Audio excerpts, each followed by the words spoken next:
Thank God for school. Thank God for education. But I'm sorry to say to you, ideas rule the world, not education. There are people with certificates, but they are still bound by 70 kids. Not degree. I'm telling the truth.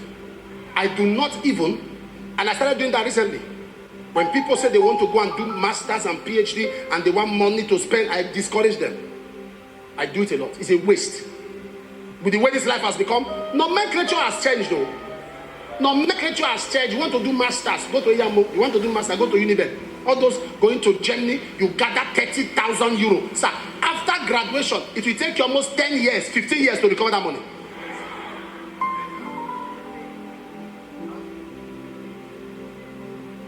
Where the work there?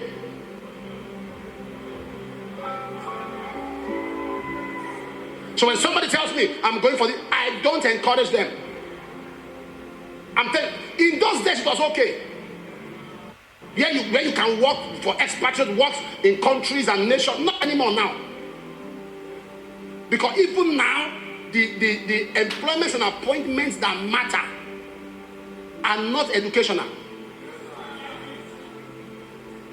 They're not educational. They are training, petty jobs. People that are making money abroad are painters, constructors. They do shakara, to plait hair in America, in London. They do gap. You book appointment to plait hair. This hair you are plaiting here, you haven't shouting on the woman. Oh yeah, finish my hair now. Not they bend my neck. Abroad, the test will come and make my hair. You say I'm resting 5 p.m. Because who has time to do that? I tell ideas rule the world. Start your own business. Get something doing. Get a trade.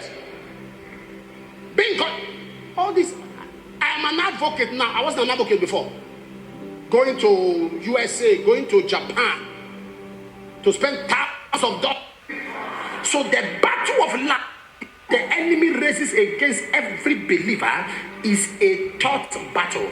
That is why when God wants to he replied them with a thought response. In Jeremiah 29:11, I know the thoughts that I think towards you, not of peace, not of evil, but to give you an expected end. In Isaiah 55:8, for my thoughts are not your thoughts, neither are my ways. So a man's thought determines his ways. In Psalm 139:17, how precious are thy thoughts towards me, O God. Great is the sum of them. My head is wet. The kind of ideas, you are going to be shocked. You will sit down and God will give you an idea that will fetch you millions. You know what? Your head is wet. When somebody see you in the place of prayer looking for a pen to write, say, why are you shaking your head like that? Say, my head is wet. Ideas are flowing. My head is wet. Ideas are flowing.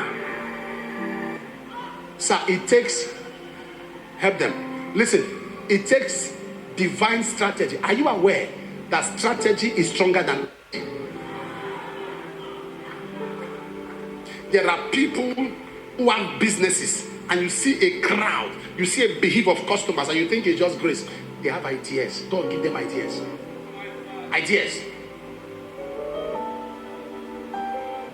Ideas. Ideas. Ideas. Solomon was not the most prayerful. He was the wealthiest because he was the wisest. The wisest are always the wealthiest. There's a connection to wisdom and wealth. There's a connectivity between wisdom and wealth. No foolish man has a financial future. Because there is a connectivity between poverty and stupidity. The labor of the foolish wearieth every one of them, because he knoweth not how to go to the city. There are people, listen to me. When you see men that are blessed, don't think you can swindle them. They may not be educated, but they are not stupid. Are you aware that wisdom is not a function of education? There is street sense. When you see a man that God has blessed, he didn't get to that point by being stupid. There's a trace of wisdom.